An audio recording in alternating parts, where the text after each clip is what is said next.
Stanek Rally of South Africa, round 3 of the Stanek National Rally Championship, and also the second round of the FIA African Rally Championship, got underway at Samrand between Johannesburg and Pretoria, with a novelty this year, a super special stage, especially for spectators, and a loosener for the competitors. Pitting 2 equal cars with similarly seated crews against each other on a specially laid out stage where both complete 2 loops of equal length is a spectacular way of seeing top rallyists in action. Carrying the number 1 as reigning South African champions Jan Habak and Douglas Judd took on 6 times former champions Serge Damso and Vito Bonafide in the Works Castrol Toyota Conquest. Even though their times on this stage wouldn't count towards the official results, pride was at stake and both crews were giving it their all. At the end of their run, Habak and Judd in the Works Volkswagen Golf beat the Toyota crew by a few seconds, giving early notice of their intentions. Paolo Piazzamuso and Nick Haddon in the Sasol Ford Escort took on Etienne Lawrence and Robert Paisley in the Team Total Toyota Conquest, with a lot of interest focused on the battle between the 2 Class A8 teams. Lawrence and Paisley were running with a disadvantage, having only been able to test their car on the way to the start after extensive repairs had to be carried out following a huge accident in the previous round, the Stanek Asset Finance Rally in the Western Cape a month before.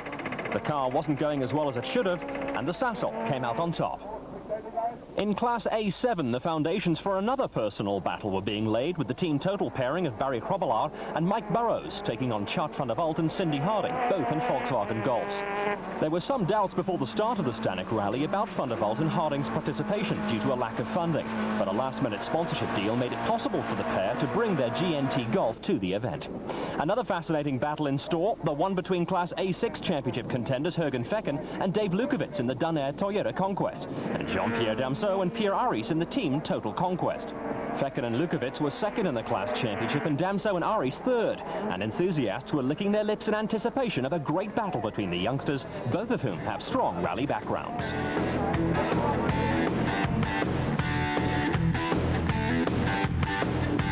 After round 2, Damso was leading overall and in Class A8, Van der Walt leading A7, Dean Sanders N2, Alan Worms N1 and Craig Trott in A6. Well, you know, the most important is to score as much points you can, and if we can score good points again on this event, hoping for winning the event, but second or third will be good enough still. The start of the rally proper, and a huge crowd was at hand to watch the second running of the Samrand Super Special stage, with the cars leaving in their reverse order. With the light fading in the early dusk of a Highveld autumn evening, it wasn't surprising that Samrand took some early casualties. Dirk Badenhorst and Fani Bjerkes misjudged a corner and parked their VW City Golf firmly on a bank, destroying the suspension in the process and retiring on the spot. As darkness set in, the powerful rally spotlights came into their own, although dust was causing a few problems where the cars pulled next to each other through some of the tight corners. In Group N, the performance of Hannes Grobbelaar and Dave McGregor in their Bridgestone Nissan Sentra was eagerly awaited. I hope we're going to have a good rally. The car is well prepared, and it's a long event, and I've always done well on this event. And we'll play it off the cuff and see how it goes through. The real rally starts only tomorrow, and Friday is a long day, so we'll see. Grobbelaar and McGregor took the stage by 1 second from Cliff Blackman and Johan Claassen in their Team Total Nissan Sentra. Lots of interest was also focused on the performance of Zimbabwean crew Hannes Kruger and Tony Rowley in their Castrol Toyota Conquest. They came up against Kali van der Merwe and Charles Wheeler in the spectacular Nissan Skyline. Kruger and Rowley were competing in Class S20 for cars that don't fall into any of the South African classes, and were looking at picking up some African championship points. There'd be no points for Van der Merwe and Wheeler, though, as they wrote off their Skyline in a spectacular roll. Both were shaken, but unhurt. Day 2 of the Stanek Rally of South Africa in the Parc Fermé in Centurion was abuzz as the outcome of the Samrand Super Special stage became known. Team Total pairing Etienne Lawrence and Robert Paisley were way down in 19th position overall after picking up a 20-second penalty for lateness, on top of their other problems. With no time testing at all, we found a lot of things that weren't right yet, so we've managed to use that 4 hours between stage 1 and 2 and severely got into the car. But there's still a big major oil leak on the sub, so we're going to have to drop that down. And probably going to lose 20 to 30 minutes. Very shortly, probably after the next tar stage.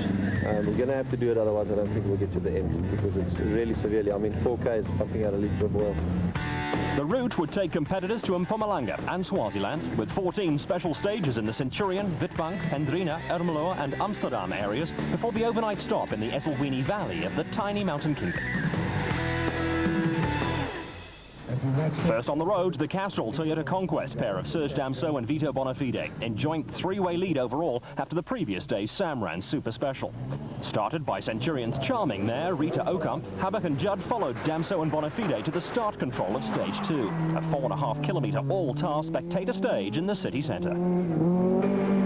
Rally crews generally dislike the short spectator stages as they virtually never get out of second gear and have to throw their cars around tight corners, which can be hard on gearboxes and brakes. But spectators love it as they can see the cars and crews in close-up action, and the sight and sound of a full-blown rally car driven by masters of their craft is something to behold.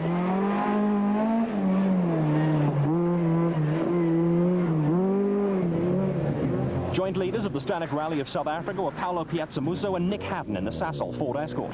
But surprisingly, the winners of the Samran Super Special, reigning champions Dan Habak and Douglas Judd, found themselves in 5th position after picking up a 10-second time penalty for clocking in late at the final time control. This uncharacteristic lapse in concentration turned what should have been a 3-second lead into a 7-second deficit. But the KwaZulu-Natal crew were not going to let this upset them, and they went as hard as they could from the start. Piazzamuso and Haddon were also pushing the Sasol Ford Escort as hard as they could to try and pull away from the Works Toyota crew and privateers Chad van der Walt and Cindy Harding in their GNT Volkswagen Golf. The other crew in joint first position overnight. The Sasol Ford Escort pairing were lying 3rd overall and 2nd in Class A8 in the Stanek National Championship, and were looking at laying a solid foundation for their onslaught on Damso and Bonafide's leading positions in the Drivers and Navigators Championships. Despite setting a time of just 1 second slower than Habak and Judd the previous evening, Etienne Lawrence and Robert Paisley in the team Total Conquest had a lot of time to make up following their penalty.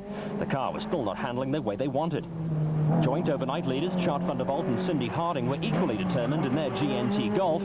This had all the makings of a high drama. Jan Smutshuis in Irene, the quaint little suburb southeast of Centurion. Stage 3 of the rally was named after Cornwall Hill, with the South African Air Force's Ad Astra Eagle soaring into the sky.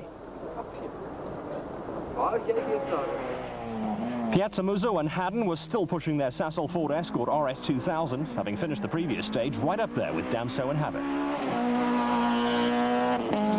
Pretoria-based crew Barry Frobbelaar and Mike Burrows were trailing Class A7 leaders Van der Walt and Harding by 8 seconds after the first 2 stages and took a second back on stage 3. Zimbabweans Kruger and Rowley in the 4-wheel drive Castrol Toyota Conquest struggled in the tight spectator stage in Centurion, dropping 18 seconds down the field after lying 2nd overall overnight. The battle for Class A6 honours was hotting up as Fecken and Lukowitz in the Dunair Conquest traded victories in stages 1 and 2 with team totals Damso and Aris. After stage 3, Fecken was leading by a second. Reigning African champions Santvant Singh from Zambia and Surinder Tati from Kenya were taking it easy in their Group N Subaru, knowing full well that their car wasn't designed for short sprint stage events, but rather for longer marathons. Hannes Hrobler and Dave McGregor in their Bridgestone Nissan Sentra had established an early lead in Class N3 for standard 2-litre cars by taking all 3 stages in their class. Dicky Moreira and Danny Duval in their Toyota Corolla seemed the only likely challengers, trailing the Nissan crew by 8 seconds before stage 3. Here they dropped another 10 seconds. Early Class N3 challengers Cliff Blackman and Johan Klaassen in the Team Total Nissan Sentra had dropped 12 seconds to Hrobler and McGregor in stage 2 and lost another 11 in stage 3. There was a lot of interest in how the Group N cars would cope with the strenuous demands placed on them in South Africa's premier event. No problems so far, though, for the championship leaders Sanders and Hooper. Plenty of problems, unfortunately, for Piazzamuso and Haddon, though, who brought their Sasol Ford Escort to the service points with no sound coming from the engine. Would this be the end of their effort? A bit of panic stations for the Sasol Ford team. We had a fan belt jump off a couple of k's from the end of the stage, and we've had a fairly long open section, and the result of that, the water pump doesn't turn and the car's overheated, so we burst a water pipe in the process as well. In the Stanek South African Rally Championship, teams are allowed only half an hour lateness for each leg of the event, which is in accordance with standards laid down by the FIA. With the complicated layout of the engine bay and plumbing, the hard-working Sasol Ford service crew found that they'd need an hour to repair the damage, which would see them time-barred. Their rally was run. Bronkhorstspruit, halfway between Pretoria and Witbank, and the die-hard rally fans gathered for the next spectator stage at Kultura Park. Just more than 6 kilometres long, the unfolding drama of the Stanek Rally of South Africa would continue there as the teams continued their quest for glory.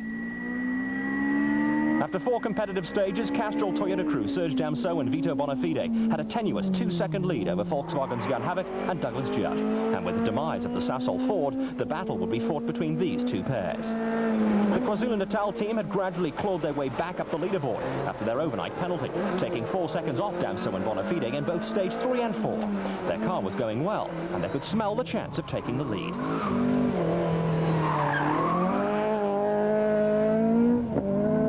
Lawrence and Paisley were still struggling with their oil leak problem, but the team total crew was setting very competitive times in their conquest.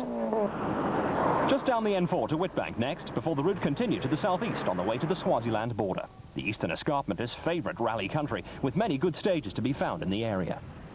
Stage 6 at Volvokrans, and Chad van der Walt and Sidney Harding had moved into 3rd position overall and were still leading Class A7 in their GNT VW Golf. They were some 24 seconds behind Havik and Judd, who were now jointly in the lead with Damso and Bonafide. Second in A7 were Grobbelaar and Burrows in the team total Golf, some 16 seconds behind van der Walt and Harding, but in 5th overall behind Lawrence and Paisley. Zimbabweans Hannes Kruger and Tony Rowley were gradually dropping back in their 4-wheel drive Castrol Toyota Conquest in another car that's primarily designed for the longer marathon events which form part of the African Championship. In Class A6, Jürgen Fecken and Dave Lukowitz in the Dunair Conquest had dropped to 2nd behind JP Damso and Pierre Aris, but a determined effort in the Volvokrans leg saw them winning the stage in their class.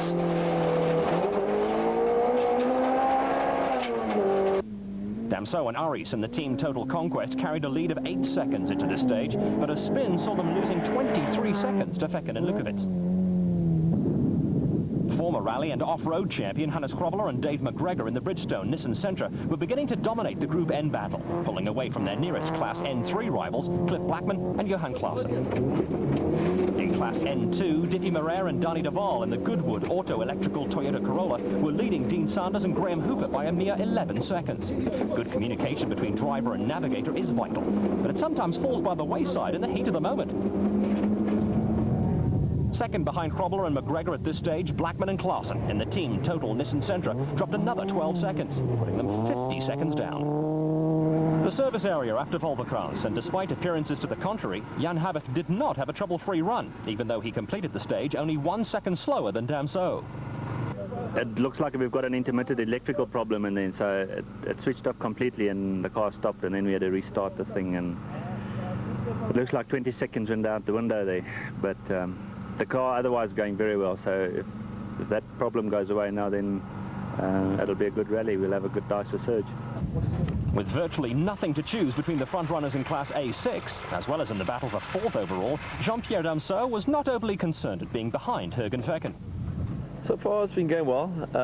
Me and Fecken and Barry are quite close, the 3 of us. But it's a long way from the end. There's another 3 days left. So we're just going to take it a bit easier now and just try and get to the end on Saturday afternoon. Ermelo, a dusty town in the south of Mpumalanga, which traditionally hosts part of the Rally of South Africa.